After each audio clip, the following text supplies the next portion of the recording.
नमस्कार साथियों, जय हिंद, जय भारत। आज ईस्ट दिल्ली लोकसभा के अंदर श्री आनंद कुमार गुप्ता जी के नेतृत्व में कर्ज मुक्त भारत अभियान के तहत ईस्ट दिल्ली लोकसभा की जनता को निःशुल्क जो कर्जा मुक्ति प्रमाण पत्र है उसका जो वितरण है वो स्टार्ट हो चुका है। आज सोमवार मंडे टू मंडे जो कर्जा मुक्ति अभियान का जो सर्टिफिकेशन जो होता है वो इस दिल्ली लोकसभा के अंदर सूरजमल विहार दिल्ली के अंदर होता है, इस दिल्ली लोकसभा के अंदर होता है। जो भी लोग इस दिल्ली लोकसभा से बिलोंग करते हैं उन सभी लोगों से मेरी हाथ जोड़कर विनती है कि वो अभी जहाँ भी मुझे सुन रहे हो वो जस्ट इधर आके अपना जो कर्ज मुक्ति का सर्टिफिकेट है, जो प्रमाण पत्र है, उसको प्राप्त कर सकते हैं। जैसा कि आपको पता है पूरे देश में श्री शाहनवाज चौधरी भारती जी के नेतृत्व में कर्ज मुक्त भारत अभियान चल रहा है और बैंक वाले नहीं मान रहे हैं। बैंक वाले लोगों को प्रताड़ित करने का काम कर रहे हैं, लोगों का शोषण किया जा रहा है, लोगों का हनन किया जा रहा है। लेकिन हमारी किसी से भी कोई लड़ाई नहीं है। हम तो सिर्फ ये कह रहे हैं कि जिस प्रकार भारत सरकार बड़े बड़े उद्योगपति लोगों को समय दे देती है, उनका कर्जा माफ कर देती है, उसी प्रकार आम जनता को भी कुछ राहत मिलनी चाहिए। क्योंकि कब तक आम जनता का शोषण होता रहेगा, आम जनता की कब तक आत्महत्या करने को मजबूर होती रहेगी। क्योंकि कहीं ना कहीं सरकार की गलत नीतियां ही जिम्मेदार हैं जिसके कारण लोग कर्जे में फंसे हुए हैं। सरकार ने जीएसटी लगाया, हमने जीएसटी नहीं लगाया। सरकार ने नोटबंदी करी, हमने नोटबंदी नहीं करी। सरकार ने डिमोनेटाइजेशन किया, हमने डिमोनेटाइजेशन नहीं किया। सरकार ने लॉकडाउन लगाया, इसमें हमने लॉकडाउन नहीं लगाया, सरकार ने लगाया। तो सरकार की ही जिम्मेदारी बनेगी कि जिस प्रकार आप सुभाष चंद्रा जो कि जी न्यूज के मालिक हैं, उनका 55,000 करोड़ का कर्जा एक सितंबर को कर्जा माफ कर दिया। आज कौन सी तारीख है? आज 4 तारीख हो गई। 1 सितंबर को सुभाष चंद्रा जो जी न्यूज के मालिक हैं और बीजेपी के सांसद हैं, उनका 5,000 करोड़ रुपए का कर्जा माफ कर दिया।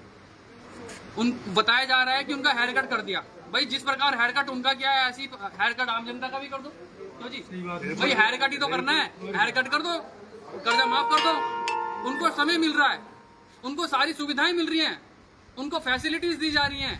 अभी इससे पहले सनी देओल जो बॉलीवुड में एक्टर है, उनकी जो नीलामी होने वाली थी मकान की, उनके बंगले की जो नीलामी होने वाली थी, उनके ऊपर जो डिफॉल्ट था बैंक की तरफ से, बैंक ऑफ बड़ौदा की तरफ से 56 करोड़ रुपए का उनके ऊपर डिफॉल्टर था। लेकिन उनका पहले नोटिस निकालता है बैंक और उसके बाद नोटिस वापस ले लेता है और बताया गया है कि टेक्निकल रीजन के कारण सनी देओल का जो बंगला है वो नीलाम नहीं हो सकता। भाई टेक्निकल रीजन से भी हो जाता है और हेयर कट से भी हो जाता है। तो यानी कि जो सुविधाएं बड़े बड़े उद्योगपति लोगों को मिल जाती है, बड़े बड़े एक्टर लोगों को मिल जाती है, बड़े बड़े हस्तियों को मिल जाती है, वो सारी फैसिलिटी आम जनता को क्यों नहीं मिल सकती? सरकार आम जनता से क्या छुपा रही है? आम जनता रोज आत्महत्या करने को मजबूर हो रही है, काम धंधे बंद हो गए, नौकरी अब शुरू हो गया। तो हमारा प्रयास है पूरे देश में इस नई एक क्रांति को खड़ा करने का जो काम है वो आम जनता का है। आम जनता से भी मेरी रिक्वेस्ट है, हाथ जोड़कर विनती है कि वो इस अभियान को आगे लेके जाएं और जो लोग कर्जे की दलदल में फंसे हुए हैं उनको कर्जे के जो अभियान है उसके बारे में जानकारी दी जाए। कर्जा मुक्ति अभियान पूरा निःशुल्क है, कुछ नहीं करना है, आपको सिर्फ फॉर्म भरना है, अपनी जानकारी उस फॉर्म के अंदर भरनी है। जो लोग फॉर्म भरेंगे उन्हीं का ही आने वाले समय में कर्जा माफ होगा। और हम सर्टिफिकेशन जो दे रहे हैं वो आप बैंक में लगाइए, बैंक वाला आपको परेशान नहीं करेगा, इतनी हम गारंटी लेते हैं। और काफी बैंक वाले ऐसे हैं जिन्होंने टाइम देना स्टार्ट कर दिया है। तो जो लोग कर्जे में फंसे हुए हैं वो वेबसाइट पे जाइए, गूगल पे जाइए, गूगल पे लिखिए कर्जा मुक्ति अभियान। जैसे ही आप सर्च करोगे एक लिंक आ जाएगा, उस लिंक पे क्लिक करके आप अपने कर्जा मुक्ति का जो फॉर्म है वो भर सकते हैं। आप हमारे साथ जुड़ जाएंगे। तो आप सभी लोगों से हाथ जोड़कर विनती है, अगर आप कहीं भी हो इस दिल्ली लोकसभा के अंदर कहीं भी रहते हो तो आप इधर इस दिल्ली लोकसभा में आनंद कुमार गुप्ता जी के नेतृत्व में कर्जा मुक्ति अभियान का सर्टिफिकेशन यहाँ पे हो रहा है। आप आइए, अपना सर्टिफिकेट लेके जाइए। मान लो अगर आप आज सर्टिफिकेट फॉर्म भरते हो तो अगले महीने आपको सर्टिफिकेट दिया जाएगा। जो सुविधाएं बड़े बड़े उद्योगपति को मिलती हैं और मिलती आ रही हैं, अब वो सुविधाएं आम जनता को मिलनी चाहिए। वो समय अब आ गया है। हम रुकेंगे नहीं, हम थकेंगे नहीं, हम ऐसी आम जनता ही कर्जा माफी के लिए आवाज उठाते रहेंगे। हम हार नहीं मानने वाले।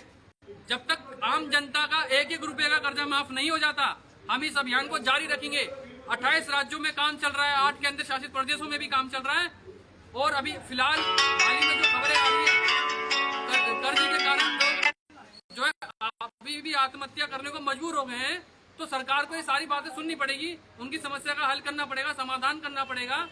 जिस प्रकार सरकार ने सुभाष चंद्रा जो जी न्यूज के मालिक है उनका 5,000 करोड़ रुपए का कर्जा माफ किया है। ऐसी आम जनता का भी कर्जा माफ हो सकता है। आम जनता पे कितना कर्जा है? 10 लाख, 15 लाख, 30 लाख, 75 लाख, बस इतना ही तो कर्जा है। जब सरकार उनको करोड़ों रुपए में कर्जा माफ कर रही है तो आम जनता का कर्जा माफी में क्या दिक्कत है? जो सुविधाएं उनको दी जा रही है वो सुविधाएं अगर आम जनता को मिल जाएगी, उनकी जान बच जाएगी, तो उसमें प्रॉब्लम क्या है? क्योंकि सरकार की गलत नीतियों के कारण ही आज देश की जनता कर्जे में। और ये रणनीति के तहत, आम जनता के साथ राजनीति के तहत, रणनीति के तहत जो है आम जनता को जानबूझ के कर्जे में डाला है ताकि उनकी आर्थिक स्थिति खराब करके उनके ऊपर शासन किया जाए। तो सरकार, हमारी किसी सरकार से लड़ाई नहीं है, हमारी किसी नेता से लड़ाई नहीं है। हम यही कह रहे हैं, सरकार आप बड़े लोगों को फैसिलिटी दे रहे हो, उनका कर्जा माफ कर देते हो, उनका कर्जा अंडर राइट ऑफ कर देते हो, उनका कर्जा राइट ऑफ कर देते हो, वही सुविधा आम जनता को मिलनी चाहिए। और हम तत्पर हैं इसके लिए और हम प्रयत्न करते रहेंगे। पूरे देश में 28 राज्यों में काम चल रहा है और इस अभियान को हम रुकने वाले नहीं हैं। ना रुकेंगे ना झुकेंगे। सरकार के पास जो गूंगी बहरी सरकारें बैठी हैं उनके पास आम जनता की आवाज को पहुंचाने का काम कर रहे हैं, लगातार कर रहे हैं। और वित्त मंत्रालय में 7 बार से अधिक बार हमारे डेलीगेशन जा चुके हैं और 4 बार से अधिक पीएमओ हमारे डेलीगेशन जा चुके हैं और आम जनता की जानकारी भी हमने दोनों डिपार्टमेंट्स में भेज दी है। अब सरकार की बारी है, सरकार को अब आगे आना पड़ेगा। अब ये रुकने वाले नहीं है। हम 10 लाख से अधिक, 10 लाख के आसपास हमारे साथ लोग जुड़ने वाले हैं। अब हम PIL भी लगाएंगे। अब PIL का मतलब क्या होता है? Public interest litigation. Public interest litigation के तहत, जनहित याचिका के तहत अब हम कोर्ट जाएंगे, सुप्रीम कोर्ट जाएंगे और सुप्रीम कोर्ट के लोगों से अगर न्याय है इस देश के अंदर, इंसाफ है इस देश के अंदर, न्यायपालिका से सवाल करेंगे। सरकार की 3 तरह की शाखा होती है, कार्यपालिका, न्यायपालिका और विधायिका। तो कार्यपालिका के पास जाने का समय हो गया है। अब कार्यपालिका के अंदर जाएंगे, वहां पे PIL लगाएंगे आम जनता के द्वारा, आम जनता के माध्यम से। और अगर हमें जरूरत पड़ेगी तो आम जनता को भी वहां लेके आएंगे। क्यों जी, आओगे? साथ आओगे? सुप्रीम कोर्ट जाएंगे, आपकी PIL लगाएंगे, याचिका लगाएंगे, याचिका लगाएंगे, आपके साथ में घूमने को जाए, कोर्ट में जाना चाहिए। बिल्कुल। तो हम कोर्ट में जाएंगे। जैसी 10 लाख लगाओ, वही सुनाई होगी।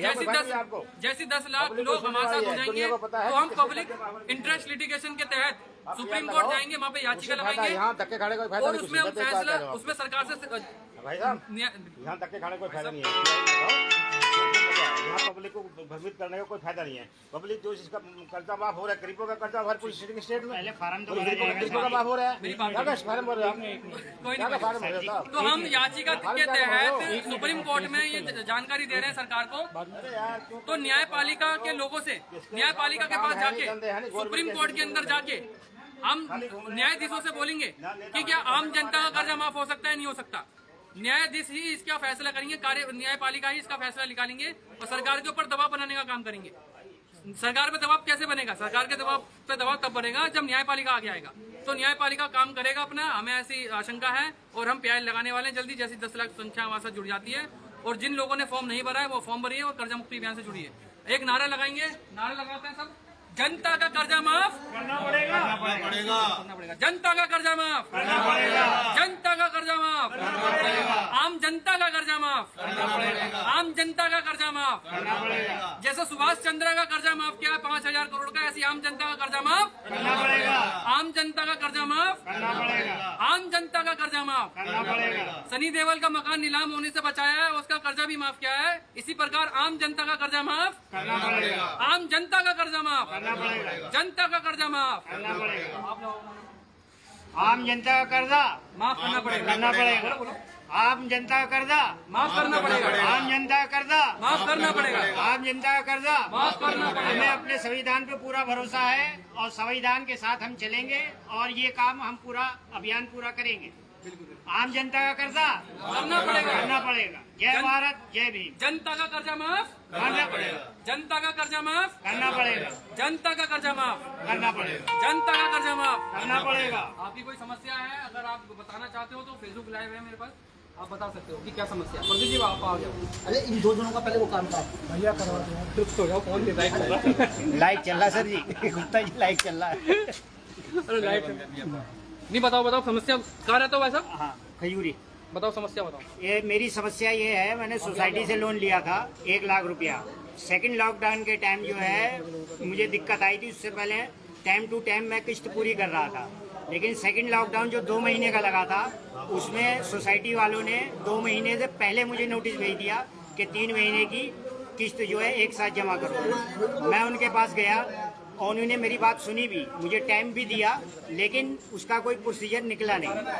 उन्होंने अपना मेरा केस जो है सोसाइटी कोर्ट में डालने के बाद कड़कड़डुमा कोर्ट में डाल दिया, जो आज उन्होंने मिला के मतलब 1.5 लाख रुपया कर दिया है। इसमें एक मेडिएशन भी हुआ था, मेडिएशन में 1.5 लाख रुपया मतलब पाया गया था कि हाँ ये मुझे देना है, लेकिन मैं नहीं दे पाया। ऐसा उसके बाद भी मुझे कॉल टू कॉल करते रहते हैं। मैं उनको समझा रहा हूँ, सर मुझे थोड़ा टाइम दो, मेरा काम का हिसाब किताब सही हो जाए, उसके बाद जो है आपका पूरा पेमेंट मैं कर दूंगा।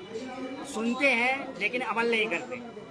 टाइम उन्होंने फर्स्ट टाइम मुझे दिया था 3 महीने का, उसके बाद 6 महीने का दिया, लेकिन मैं उसमें उनको पैसा दे नहीं पाया था। लिहाजा मैं उनसे रिक्वेस्ट कर रहा हूँ कर्जा अभियुक्त अभियान के जरिए कि मुझे इसके लिए करना पड़े, कोई दिक्कत नहीं, मेरी सुनवाई हो और मेरा हमारे साथ कर्जा माफ करना पड़े। हमारे साथ तिल्लोकपुरी विधानसभा से हमारे विक्टर विक्की जी आए हुए हैं। मैं इनका हार्दिक अभिनंदन करता हूं, हार्दिक स्वागत करता हूं कि इन्होंने भी कर्जा मुक्ति अभियान में अपना जो फॉर्म है वो भर रखा है और आज सर्टिफिकेशन के लिए वो आए हैं। 30 ब्लॉक में रहते हैं। अपनी ये समस्या बताएंगे तिल्लोकपुरी विधानसभा में से। मैं तिल्लोकपुरी पुराने 30 ब्लॉक से दिल्ली का निवासी हूँ। मेरा करीब 1.5 साल पहले रोड एक्सीडेंट हुआ था, जिसमें मेरे पैर का लिगामेंट फट गया था, जिसकी वजह से मेरा पूरा काम डिस्टर्ब हो गया। जहाँ से भी मैंने लोन ले रखा था, मैंने उनसे हाथ जोड़ के रिक्वेस्ट करी कि जो भी मेरी किस्त है आप उसको आधी कर दो, ताकि मैं टाइम टू टाइम पे कर सकूँ। मैं कोई बैंक का डिफॉल्टर नहीं बनना चाहता, लेकिन उन्होंने मेरी समस्या सिरे से रद्द कर दी और साफ मना कर दिया कि आपको जो भी लोन लिया, जो भी आपने किस्त तय करी थी, वो आपको टाइम टू टाइम देनी पड़ेगी। मैंने उनसे हाथ जोड़ लिया कि मैं अभी इस समय आपकी किस्त नहीं दे सकता। उन्होंने मेरे ऊपर थोड़ा सा दबाव बनाया। उसके बाद मुझे कर्जा मुक्त अभियान का पता चला और मैं उससे जुड़ चुका हूँ। तिल्लोकपुरी में कौन नेतृत्व कर रहा है वैसे? त्रिलोकपुरी में नवीन जी से, नवीन चंदेलिया, जो त्रिलोकपुरी 18 ब्लॉक के निवासी है। मैं उनके सामर्थ्य काम कर रहा हूँ। धन्यवाद।